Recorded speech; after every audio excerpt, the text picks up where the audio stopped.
So you're thinking about buying a brand new home here in Lakeland, and you're thinking about skipping the expense of the home inspection that you pick the inspector and just using the builder's inspector. We're going to talk about that in this video, so stay tuned. But my name is Ben. We are going to go over that today. I spent a long time with the interview. The question and answers that we did here with Wayne. I've checked twice home inspections here in Central Florida. He is a state certified master home inspector, so he knows what he's doing. We spent all afternoon yesterday talking about this and going back and forth on all the different stuff that he's seen. I wanted this video to be less than 10 minutes, and it's like 25. I don't know how long it's going to be with this part of the video in there. It's a long video, so let me know what you think about the video length down in the comments. I would really appreciate it. Is it too long for you? Is the information that you're getting, would you like to see more stuff like this? That would be great. Let me know so I can kind of direct the ship on which way these videos are going for you. I love the feedback. Thank you guys so much for letting me know so far what you have been thinking. So I'm going to throw the interview in that I did with Wayne and I keep calling it interview. It's more of us kind of talking about why it's important for you to get a home inspection on a brand new home. I'm going to roll the clip. All right, Wayne, why get an inspection? Typically, homes are sold at a certain price, and the people that are buying the homes believe that they're worth what it is they're buying. The issue is oftentimes is that people, think that their home is okay and there's not the problems that are there, or they've lived with the problems for so long they've become accustomed to it.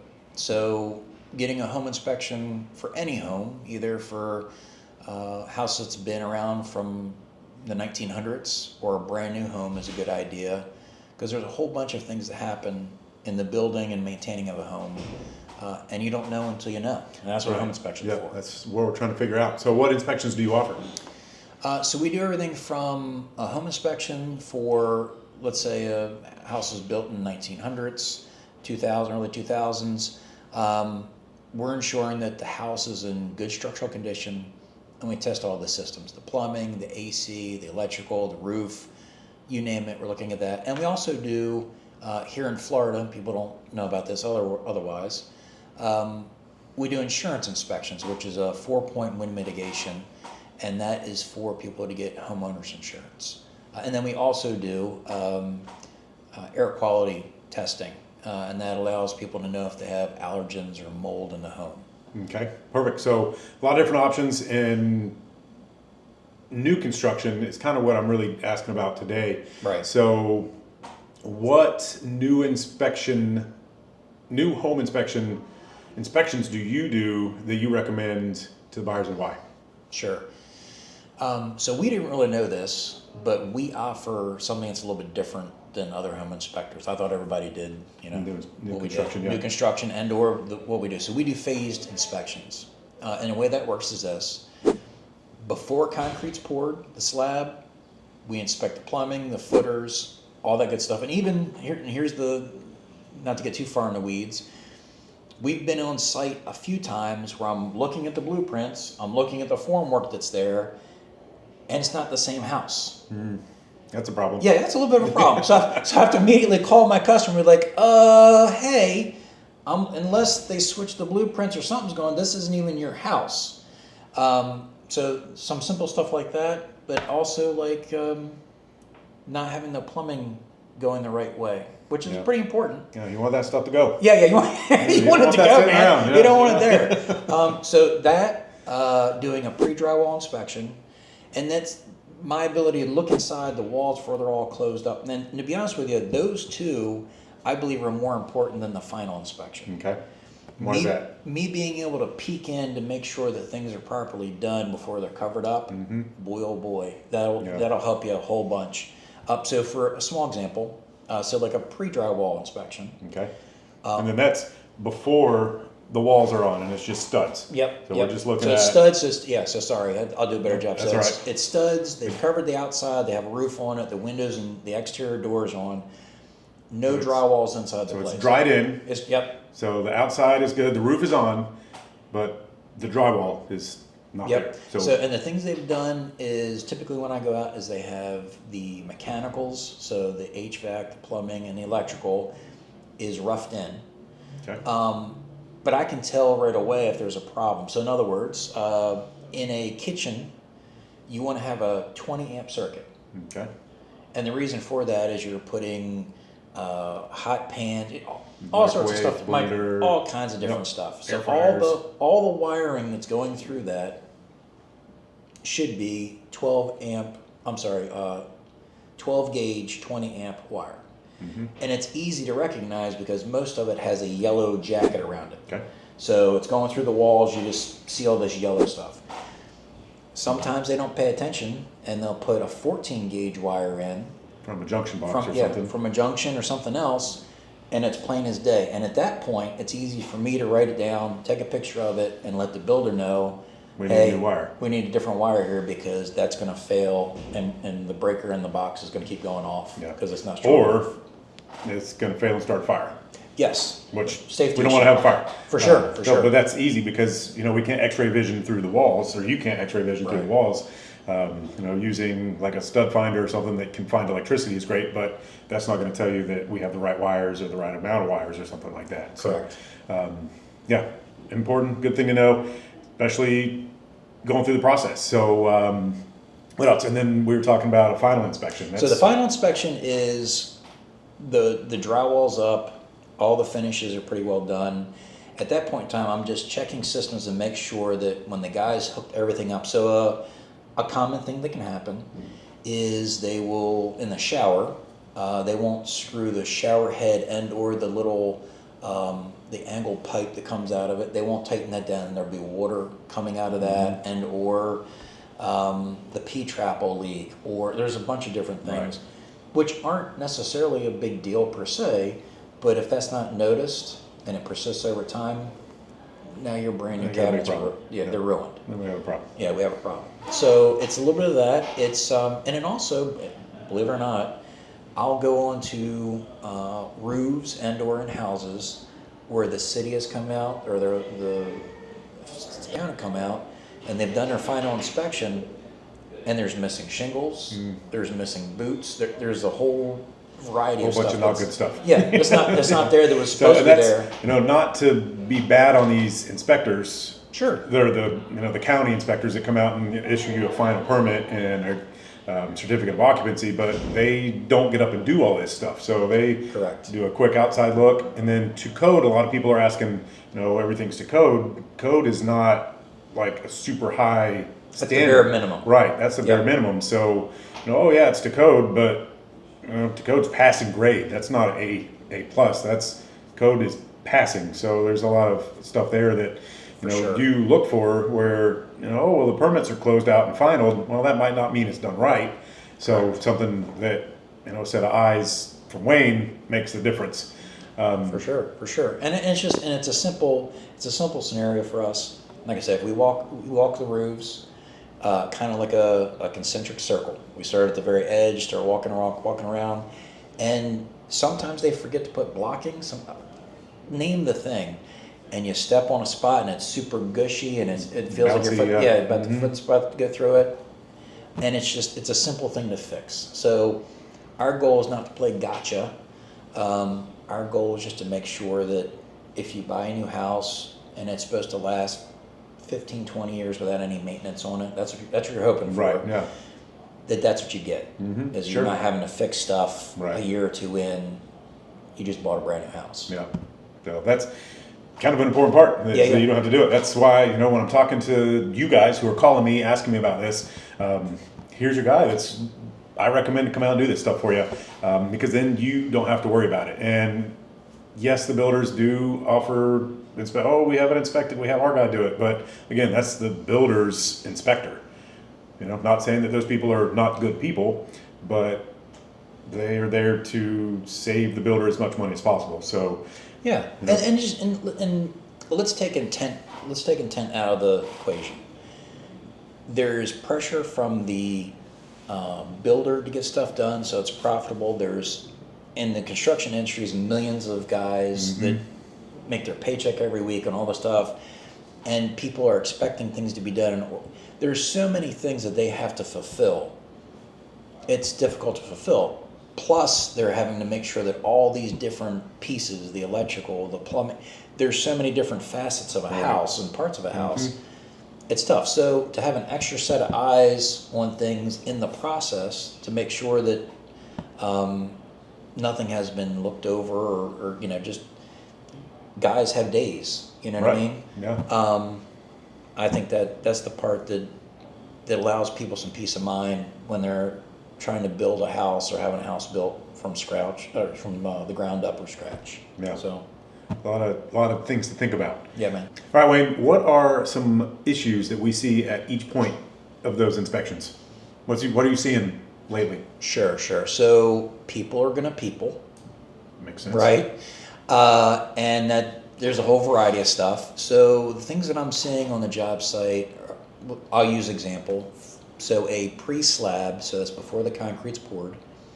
Still dirt. Yep, still dirt. And at this point in time, they've ran all the supply lines, often the supply lines around this point, and also the drain lines. And they're supposed to have a footer on the outside of the slab that holds the weight. And oftentimes the footer's not dug properly or large enough. And what people are trying to do is save money on concrete. Because concrete's not free. Because concrete's not free. So that's one issue. Another issue is the pipes will be sloped the wrong direction. So if you've ever had a friend that's got a new house, they love their house, but one stinking toilet or one area in their house just will not drain properly. They've complained about it. They've been there a year. They can't seem to figure out what's going on. I'll tell you what's going on is that the plumber did not properly pitch the pipe away from the sink or the toilet going towards where the drain's leaving the house, and there's an issue that's backing up, and it'll always be there. Mm-hmm. But if it was caught before and tested, you have peace of mind knowing that's not an issue before the concrete goes down. Yeah. So pre-drywall, we kind of talked about that too with the wiring. I mean, you see through the house, so it's not Sure. That hard, but I can imagine all the stuff you see. So we had one quote unquote horror story, as it were. We were doing a 2-story house. First story is block, second had studs, and here in Florida you have the bearing weight, which is normal everywhere else, the bearing weight of the house and the load and so on.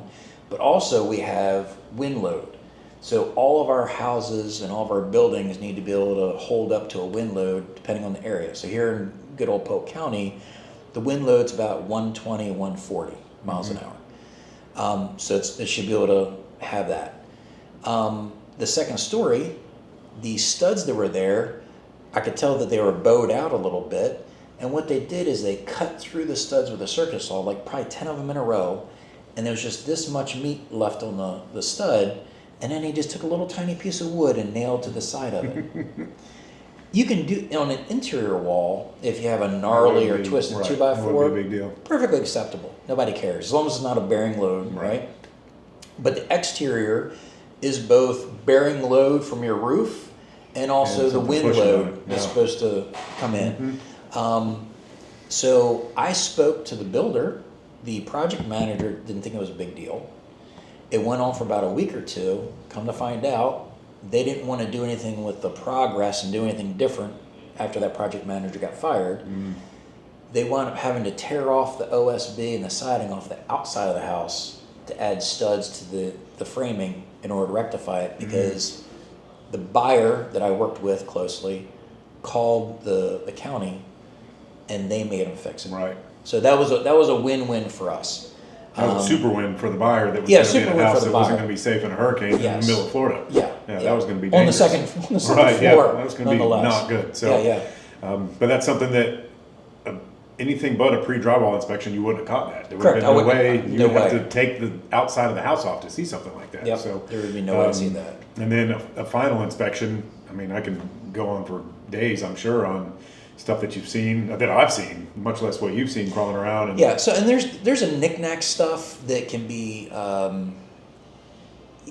you think to yourself, man, why didn't they just take an extra 30 seconds? Yeah, right? Door handles loose or something. There's thousands of those, but the thing that we're really trying to focus on is the finishes that make it so that either has a problem with the structure or the finishes that make it so that the house will leak or some system will fail. Yeah. So the thing that we see, we get on the roof, we were talking about before, on one new construction in particular, the lady was like, well, I don't understand this. She had been in her house for a year. We're doing an 11-month inspection.